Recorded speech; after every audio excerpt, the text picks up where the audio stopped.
it's your girl Ren of The Ren Cycle, and today I'm here with Aaron Starks, or AJ, and some of you guys know him because he's the designer and creator of Playa Essentials. Say hey. Hey, how y'all guys? They got tongue tied. Hey, how y'all guys doing? Awesome. So basically today I'm just interviewing him and his brand, letting you guys know what's up with Playa Essentials. So first question, what is Playa Essentials? It's a clothing brand. Really just started through, really I was thinking about shopping for some clothes, and I seen something my older brother had made for me. I was like, I could do that. And it was really just happened to be these jeans, and I've done a lot to them ever since, but it was more so just like, okay, I could really start my own clothing line. So it's just like, I'm a hustler naturally at heart, I'm always thinking of ways of making money, like always. So it's like a good way to make legit money. Why not? Everybody needs clothes. You can't walk around the world butt naked now. Right. So it's like, why not? When did it start? It started probably January of this year. Oh, so it's real recent. Just like as soon as I got back to school, I was like, yeah, I can make clothes, so why not? So I just started, it started locally on campus, and of course, it started buzzing, and I go out a lot, on the weekends. I was redshirted this year, football, so it's like just going out, wearing my clothes, people asking me about it. Then a couple months later down the line, before they sent us home due to Corona, it was like I was going out to bars and stuff. It's like people just recognizing me as a designer, and the guy who makes the jeans. So it's like more so when I got to Dallas, I had never set up a market in Dallas, so it was more so like. I was nervous because establishing a market in Dallas is so big and there's so many other competitions. So much, it's lots of competition, but I'm very competitive, so it's like I just look past it. Are you in school for fashion now? Or Nah, international business and marketing. Oh, okay. So I mean, with football, you don't really have time to, do what you want. It's real structured. It's real. Coaches have a lot of authority. It's kind of like modern day slavery a little bit. Football is modern day slavery. College football. Gotcha. You're not the first person that's told me that, I'm gonna be honest. Yeah, it is though, like real. But next question. So where did Playa Essentials, like the name, come from? Give me the rundown. Are you a player? Like, what's up? Look, I'm a retired guy now. Oh, okay. I'm retired. You're a retired player. It was just like, I was chopping it up with my partners, they really know me. Like they know AJ, But, it was just like, shoot, what you gonna name it, Player? And I said, Player. I said, okay. And I said, well, I'm essential. So why not, It's just, hey, Playa Essentials. So it just came up like that. And it just kind of sparked, it just sparked something, you don't really, it's different. Right. Playa Essentials is different. It's kind of a tongue twister a little bit, though. But I like saying it. I feel like you can't. It's not something that's like too hard. I was thinking of something like, okay, is this something I could sell in, a Nordstrom, right? Or a high volume, a high quality store such as like, I wouldn't say Gucci would sell my stuff, but like a Nordstrom or something like that. Right. Could my product possibly be in there? And I know the name is a big part of it also. So you can see Playa Essentials. I can see Playa Essentials on Red. Right. I mean, if you don't believe in yourself, nobody will. Hey. I'm cocky about my brand. Good, you should more be. Than believe it. You should be. So you mentioned how you wanted to be in Nordstrom. So basically, what's your goal for Playa Essentials? Like, what short term first though? Short term, just to establish the next 3 years. No. I thought you were talking about short term, like next year. I would say we trying to run Dallas. No. So it's more so like 3 years. 3 years, I'm thinking like we already in Nordstrom or beginning to get into Nordstrom or Neiman Marcus. I want to be that of a brand of like Fendi or Gucci or Off-White. I want to be head to head with those brands, but more so not really in competition because, those guys sell clothes, but mainly, when I think of those brands, I think of shoes. So it's like you don't really have a jean. I mean, you got a number 9 jeans, but it's more so like you don't have a jean that's just like, oh, I gotta have it. Like with me, it was some shoes, or let's say with these Gucci's, I first seen my first pair of designer shoes. I was like, I gotta have it. I just dropped, like 900 on. Like I had to have it, but I want people to have that reaction to my brand. You know, like I gotta have it. Right. I'm not saying go broke now, but if that's what you want to do, hey, that's what you gotta do. Hey, I want people to like. I want it to be a must-have brand. Gotcha. But also like, I'm for, you know, I'm for the people, you know, the middle class. I'm for the lower class. I'm for every class. I'm for the people. So it's just more so like, you know, I want it to. It's kind of hard as a businessman trying to kind of making it affordable, but still wanting to be designer because you kind of stuck between that. It's almost like you got a pair of Gucci's, but you got a pair of New Balances over here too. So it's like you gotta. It's hard to make it, you know, affordable. So it's like I think 3 years from now we will be working on branching off into getting in the higher class, but also managing, you know, our business in the lower classes and the middle classes. You know, I want everybody to wear my stuff. Right. So do you make all the jeans yourself? Do you have a team? What's that? Me. Just you? But my team, you know, I have a I wouldn't say a one-man show. Like when it comes to designing the product, it's a one-man show. Because everything I come up with is up here. You know, it's like I don't look at other people's work like most artists do and derive off that. Like everything I have is original. You know, it's raw. You know, it's just me. Right. So I mean, it's just like, you know, it's all up here. You know, I see something and I just visualize. I don't know. It's like I visualize the design. I see the design before it's actually on a pair of jeans. Right. So it's just more so like, I don't know, it's me, but you know, in terms of the promotion, in terms of the look, it's definitely my team. You know, it's definitely my promotion team. I got guys like Julian, and I don't know his last name, but Julian, you know, I call him Miss Parker. He's a model. You know, like I have my homeboy Caleb Jordan. You know, a lot of these guys, some of these guys are athletes. A lot of these guys are noobs. You know, they're Catholics. Well, I call them noobs. You know, so I mean. Don't hate me, but I can't. I ain't allowed to answer that question. Oh, okay. Because I know a couple noobs. I ain't qualified yet. Yeah. But you know, it's more. Yeah, you trying to be a noob? I'm dead. So that designer slash noob slash football player. It can't be. I ain't no noob. I ain't no noob. I don't know what you're talking about. Got you. No, he's not a noob. Nope.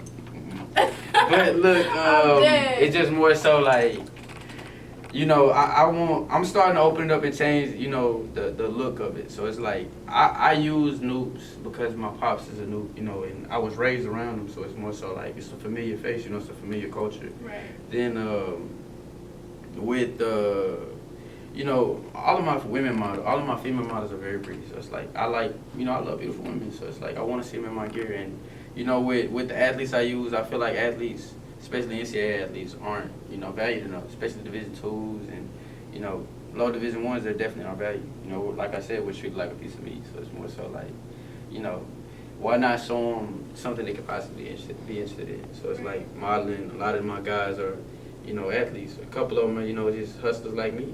Right. You know, and it's more so a big part of my models have their own brand. So like, I saw that one of your models did follow. Nearly Naked. It's ran by a lady named Licks.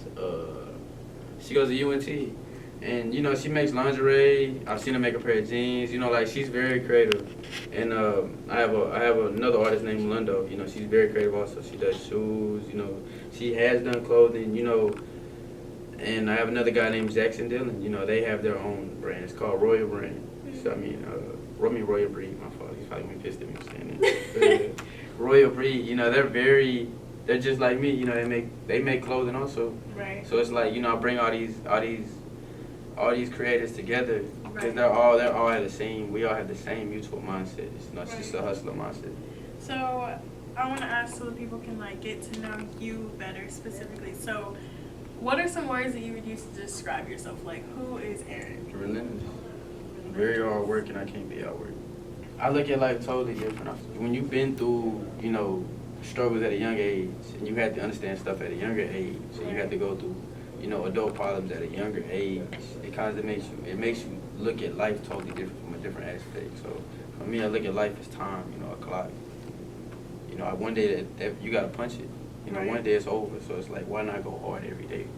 So when people tell me, you know, get sleep or rest, it's like I can sleep when I'm dead. You feel me? So it's like, you know, I'm just relentless. I'm trying to be the greatest ever. You know, 7 billion people on this earth. Why I can't be number one? Right. Like, why can't I? So what is fashion to you? Like, why fashion? I mean, you have a I don't football know. background. Okay, Where did look, this I'm fashion a pretty come boy. I from? ain't gonna lie to you. Right, I'm so very, like- I'm very pretty. So it's just more so like I like dressing. I like looking good. You know, women love it. I love I'm it. dead. What they love, I love. So it's more so like, you know, I love looking good. So I don't know, fashion is big to me. I don't know, I like looking different also. So it's like when I got my nose pierced, like my brothers and everybody else was like, you know, uncle, trainer. Everybody was just like, hey, what you doing? But the women was like, ooh, Those like I pieces love are it. You cute. feel me? So it's like, Those pieces are you know, I like definitely looking different. And it's not, let me not make it all about the women because I would have did it regardless. But it's just more so like, when the fashion is more so the look, you know, I like looking different, but I like looking good. So it's like, it's nothing cringy I'm gonna put on, but at the same time, it's gonna be different. Right. So it's just like, I'm a standout, truth. I just like being a standout. But in fashion, it's more so like, I don't know, I want to do something that nobody's ever done. I want to bring something to the table, bring something to the human eye that hasn't been seen before. And I really feel like the jeans I'm making, really, like, nobody's doing that. And if they are, it isn't good, truth. Oh God. I mean, it's truthfully, like, I've done my research, and it's like, I see people come up with the designs, but it has no substance. Yeah, I mean, no one's also doing just specifically jeans. Yeah, you know, every pair I do, there is not a pair of my jeans that look the same. Right. Like, not one pair. Like, you bring up this pair, it's like I've never done a pair that have misunderstood. Well, I have done a pair that have misunderstood on them, but not in this way. Right. And it's like, okay, why are you putting misunderstood on some jeans? Because I feel like I am misunderstood. And this young lady that's going to wear them probably feel like, you know, the person she describes to me as herself, she feels like she's misunderstood. And that's the thing about my jeans. Like, I get the description of the person, you know, I get who they are, and I throw it like on a canvas. And the canvas is the jeans. Right. So why do you feel misunderstood? Like, because it's like, okay, growing up more so, I would say I was kind of like picked on a little bit. Like, I'm very, very, very aggressive. So it's like, I wouldn't allow it, but it's like certain stuff you can't stop. You can't control. So it's like people hate on you, people talk about you. You can't never stop people from talking. So like, I used to care about it a lot, but now I just don't. Like, somebody will say something, I don't care. right. Because I know my intentions, and it's to be great, you know. Not to run over anybody. I love seeing people make. Like, I love seeing people get paid. It could be a stranger, you know, on the street, but I love to see them get money. I congratulate them like I know them. Right. But I feel like I'm misunderstood because most people don't understand it. And you know, most people out here only support people they know. Right. And you know, if you're too good, even if they know you, if you're doing too good, they're gonna have something negative to say. Well, I remember when he was doing this, or she was doing this, or he got this from this. You know, it's like, why? Right. You know, it's more so like people don't understand. People don't understand. I feel like I'm misunderstood because people don't understand the means of being friendly, the means of being human, which is to help one another. Right. So it's just, you know, that I look really. What's the biggest challenge you faced with Playa Essentials? Oh, Corona. True, not true. That was a good answer. That was a good answer. Look, Corona had me painting jeans for free. And if you know me, I am about my money. I do not play about my money. Right. Like, not even in the slightest. So, for me, throwing jeans on people for free, which I do with my models now, my models absolutely do not have to pay for anything. I told my model the other day, like, we going to a party, it's Aquaholics. It's July 3rd. Alcoholics? Aquaholics. I think I've heard of that. Yeah, it's gonna be a great event. It's gonna be very legendary. But you know, like I said, she won't have to pay for anything. You know, any of my models, if they can't get in for free, they still gonna get in for free. Right. You know, you do service for me, I do a service for you. You know, so it's like, I believe in taking care of my people. But what's your favorite part about Playa Essentials? Like the journey, the process, what's that? That's really hard. It's a hard question. But I gotta say, my favorite part is somewhere in between making the jeans, because that's where I get my place of peace at. I would say, like, Playa Essentials first started off as just painting. Like, I mean, making clothes, yeah, but painting brings me peace. You know, put on a good vibe, like Eric Badu. And you know, you get you a glass of wine, and you get you a bottle of wine. For me, a bottle of wine, and you paint. And it's a whole vibe. You be stuck there for 5-6 hours. You know, sometimes it's been 5 o'clock in the morning, and I've been sitting there painting. And I was like, damn, I gotta go to practice in an hour. It's like, but I'm not even tired. You know, I really sat back and enjoyed myself. It's like I enjoyed it more than sleeping. Right. But, you know, also my favorite part is the networking. You know, I love meeting new people. And it's not just about the women, you know, like I love meeting new people, networking. Because when networking and gaining new context comes new resources, comes new opportunities. So it's more so thinking like a businessman, thinking business wise. It's very, I feel like it's very beneficial to meet new people, you know, at a consistent basis. And you know, with an attractive brand like mine, I constantly meet new people.